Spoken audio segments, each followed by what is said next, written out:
Hello everybody, I am Shivashish Banerjee.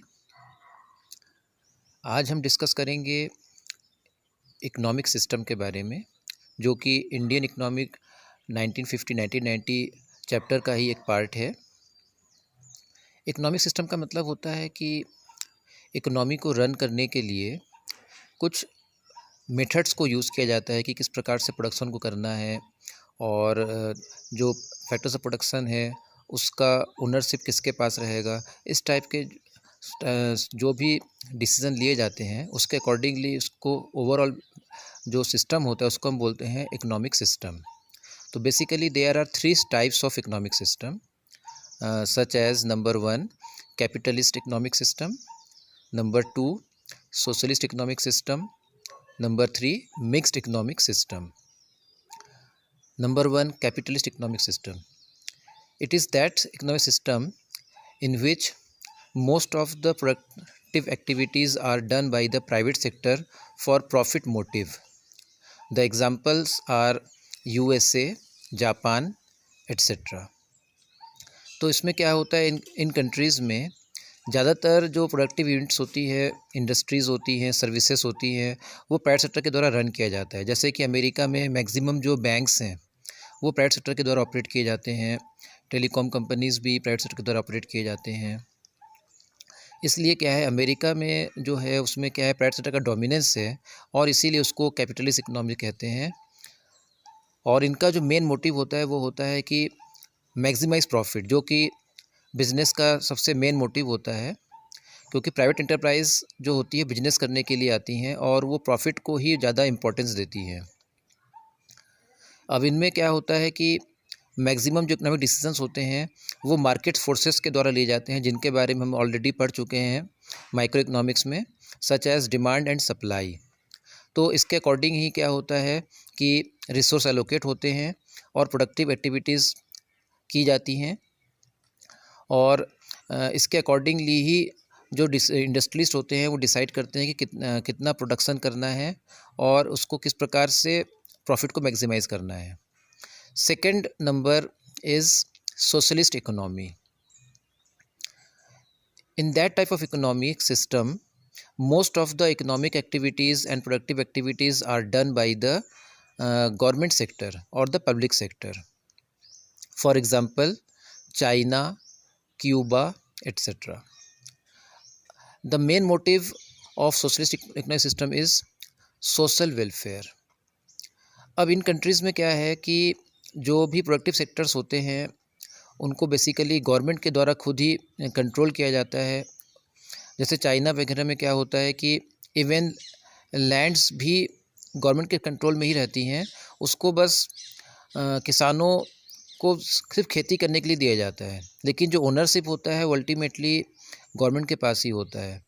Maximum industries भी government industries के द्वारा ही संचालित की जाती हैं और इनका पर्पस प्रॉफिट के बजाय होता है मैक्सिमाइजिंग द सोशल वेलफेयर। तो यानी कि जो इक्विटी वाला और सोशल जस्टिस वाला जो पर्पस होता है उसको पूरा करने के लिए इनके द्वारा ऐसा किया जाता है। जबकि कैपिटलिज्म में क्या होता है कि उसमें प्रॉफिट को मैक्सिमाइज़ करने की कोशिश की जाती है। तो इस कारण कैपिटलिज्म में एक जो बुराई है वो ये होता है कि प्रॉफिट को मैक्सिमाइज़ करने के चक्कर में सोशल गोल्स को भुला दिया जाता है। इस कारण कुछ लोग तो बहुत ज़्यादा रिच हो जाते हैं, लेकिन बाकी कई लोग ऐसे रहते हैं जिनके पास कुछ भी नहीं रहता है या फिर बहुत कम चीज़ें रहती हैं, और उनके पास जो प्रॉब्लम आती है पॉवर्टी की, और इस प्रकार से एक बहुत बड़ा गैप हो जाता है रिच एंड पुअर के बीच में, जिसके कारण इनइक्वलिटीज़ या डिस्पैरिटीज़ बढ़ती हैं। तो इस प्रकार की बुराइयों को दूर करने के पर्पस से ही सोशलिज़म का उदय हुआ, सोशलिस्ट इकोनॉमी को अपनाया गया, और चाइना और क्यूबा जैसी कंट्रीज़ में इसको रन किया गया। और इस प्रकार से इन कंट्रीज़ ने सोशल वेलफेयर को मैक्सिमाइज़ करने की कोशिश की हुई है। लेकिन इनका ड्रॉबैक ये है कि इसमें जो मोटिव होता है काम करने का वो कुछ कम हो जाता है और लोगों के फ्रीडम में कमी आ जाती है, क्योंकि गवर्नमेंट क्या करता है, लोगों के डे टू डे एक्टिविटीज़ में इंटरफेयर करने लग जाता है। तो इस कारण जो फ्रीडम के जो इंडिविजुअल फ्रीडम के जो सपोर्टर्स होते हैं वो इस प्रकार के इकोनॉमिक सिस्टम को पसंद नहीं करते हैं। तो इस कारण क्या है कि बहुत सारे कंट्रीज़ ने इसको नहीं अपनाया है, कि बहुत कम कंट्रीज़ ही रह गए हैं जहाँ पे ये सिस्टम चल रहा है।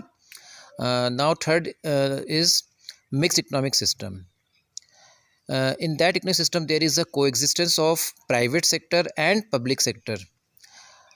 तो फॉर एग्ज़ाम्पल इंडिया, पाकिस्तान, ये ऐसे कंट्रीज़ हैं जिनमें कुछ इंडस्ट्रीज़ गवर्नमेंट के द्वारा चलाई जाती हैं तो कुछ प्राइवेट सेक्टर के द्वारा भी चलाई, जैसे कि आपने खुद देखा है बैंकिंग सेक्टर को ही ले लीजिए, तो हमारे यहाँ पे state bank of India, union bank of India जो ये है, ये गवर्नमेंट बैंक्स हैं। दूसरी ओर आईसीआईसीआई बैंक है, एक्सिस बैंक है, ये प्राइवेट सेक्टर के बैंक्स हैं, तो दोनों ही रन कर रहे हैं। उसी प्रकार टेलीकॉम सेक्टर में भी बीएसएनएल जो है वो भारत सरकार का एंटरप्राइज़ है। दूसरी ओर जो रिलायंस है, वोडाफोन है, जियो है, ये सब जो है these are the private sector companies. लेकिन दोनों टाइप के सेक्टर्स क्या कर रहे हैं, इकोनॉमी में अपनी भूमिका निभा रहे हैं। जहाँ प्राइवेट सेक्टर प्रॉफिट के लिए काम कर रहे हैं, वहीं जो गवर्नमेंट सेक्टर है वो सोशल वेलफेयर के लिए काम कर रहा है। तो इसमें चूँकि दोनों टाइप के ही चीज़ें हैं, प्राइवेट सेक्टर भी है, गवर्नमेंट सेक्टर भी है, इसलिए इसको मिक्स्ड इकोनॉमी कहते हैं। और इंडिया ने भी इसी को अडॉप्ट किया है, इसलिए हम कह सकते हैं कि Indian economic system is nothing, it is actually the mixed economic system. India ने क्या किया है कि आफ्टर इंडिपेंडेंस इंडिया ने मिक्स्ड इकोनॉमिक सिस्टम को अपनाया। इनिशियली 1950s में हमने गवर्नमेंट सेक्टर को ज़्यादा प्रेफर किया, क्योंकि जो प्राइवेट सेक्टर के पास, उनके पास कैपिटल की कमी थी।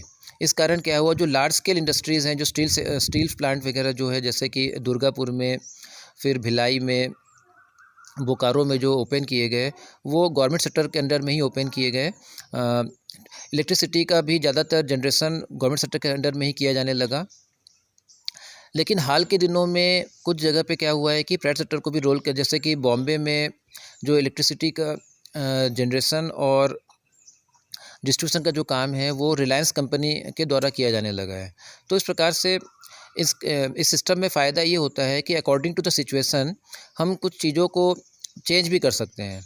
ज़रूरत के पड़ने पे यदि गवर्नमेंट देखती है कि प्राइवेट सेक्टर में कोई चीज़ ठीक से रन नहीं हो पा रही है, तो गवर्नमेंट वहाँ पे खुद से अपनी इंडस्ट्री को क्या कर लेती है, टेक ओवर कर लेती है, that is called the nationalisation of industries. जैसे 1969 में बैंक्स का नेशनलाइजेशन किया गया। उसके पहले इंडिया में भी प्राइवेट बैंक्स हुआ करते थे, लेकिन जब तत्कालीन प्रधानमंत्री इंदिरा गांधी जी ने क्या किया, 69 में 14 प्राइवेट बैंक्स को नेशनलाइज कर दिया, और उसके बाद 1980 में अगेन 6 प्राइवेट बैंक्स को नेशनलाइज किया गया। तो इस प्रकार से ये सरकारी बैंक बन गए। लेकिन बाद में फिर रिफॉर्म्स पीरियड के बाद क्या किया गया, फिर प्राइवेट सेक्टर के बैंक्स को फिर से लाइसेंस दिया गया। वैसे ही 1956 में जो प्राइवेट इंश्योरेंस की कंपनीज थी लाइफ इंश्योरेंस में, उन सबको भी गवर्नमेंट ने टेक ओवर कर लिया और life insurance corporation of India की स्थापना की गई।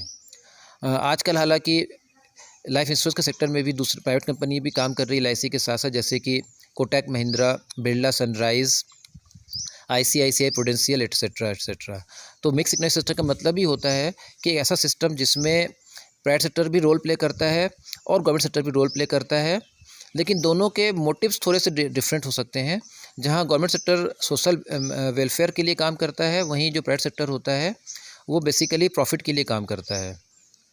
अब इसका फ़ायदा तो ये होता है कि जो हमारे लोग हैं, जिनको जो पसंद होता है प्राइवेट सेक्टर के इंटरप्राइज को चूज़ कर सकते हैं, जिनको गवर्नमेंट सेक्टर पसंद है गवर्नमेंट सेक्टर को चूज़ कर सकते हैं। लेकिन नुकसान ये इसका ये होता है कि बार बार जो हम चेंज करते रहते हैं, जैसे कि प्राइवेट सेक्टर की बजाय गवर्नमेंट सेक्टर को अडॉप्ट कर लेना, इसके कारण थोड़ा सा जो प्राइवेट एंटरप्राइज होते हैं उनमें थोड़ा डर भी रहता है कि कभी भी गवर्नमेंट उनके इंटरेस्ट को टेक ओवर कर सकती है। इस कारण क्या होता है कि वो पूरा फुल पोटेंशियल से काम नहीं कर पाते हैं। लेकिन फिर भी मैक्सिमम कंट्रीज़ में आजकल ये ज़्यादा मोस्ट पॉपुलर हो गया है मिक्स इकोनॉमिक सिस्टम, क्योंकि इसमें बहुत प्रकार की फ्रीडम है। फ्रीडम इस प्रकार का कि जो प्राइवेट सेक्टर जो है वो मार्केट फोर्सेस के हिसाब से काम कर लेती हैं, जैसे डिमांड एंड सप्लाई के हिसाब से। लेकिन जब ये देखा जाता है कि डिमांड सप्लाई के कारण यदि कुछ मिसमैच होते हैं, जैसे कि मान लीजिए कि बहुत ज़्यादा महंगाई बढ़ जाती है, तो गवर्नमेंट उसको कंट्रोल करने की कोशिश करती है। दूसरी ओर जब फसल वगैरह बहुत सस्ती हो जाती है, तो गवर्नमेंट वहाँ पे एमएसपी के द्वारा क्या करती है, किसानों के वेलफेयर को भी प्रोटेक्ट करती है। तो कहने का मतलब है कि मार्केट फोर्सेस में गवर्नमेंट बीच में इंटरफेयर करती है to ensure the social welfare. लेकिन बहुत ज़्यादा इंटरफेयर भी नहीं किया जाता है, क्योंकि ज़्यादा इंटरफेयर करने से क्या होगा कि इंडिविजुअल फ्रीडम में असर पड़ेगा। इसलिए गवर्नमेंट क्या करती है कि जहाँ पे ज़रूरत नहीं है वहाँ पे इंटरफेयर नहीं करती है। और इंडिया ने भी इसीलिए इसको अपनाया क्योंकि India is the largest democratic system. तो यहाँ पे इंडिविजुअल फ्रीडम को भी महत्व दिया जाता है। हम जैसे इट इज़ अवर कॉन्स्टिट्यूशनल गोल। इस कारण से क्या किया गया है, इंडिया ने मिक्स इकोनॉमिक सिस्टम को अपनाया है और इसमें इंडिविजुअल फ्रीडम को तो महत्व मिलता ही है, साथ ही साथ हमारा जो गवर्नमेंट इंटरप्राइजेस हैं उनके द्वारा सोशल वेलफेयर, पब्लिक वेलफेयर के लिए भी कुछ काम किए जाते हैं। इस प्रकार से आज हमने देखा कि 3 टाइप के सिस्टम होते हैं और इन 3 टाइप के इकोनॉमिक सिस्टम में से इंडिया ने third type of system, it's called mix economic system, उसको अपनाया है। और इसी को हम कह सकते हैं Indian economic system, which is based on the coexistence of private sector as well as the public sector. Thank you and have a nice day.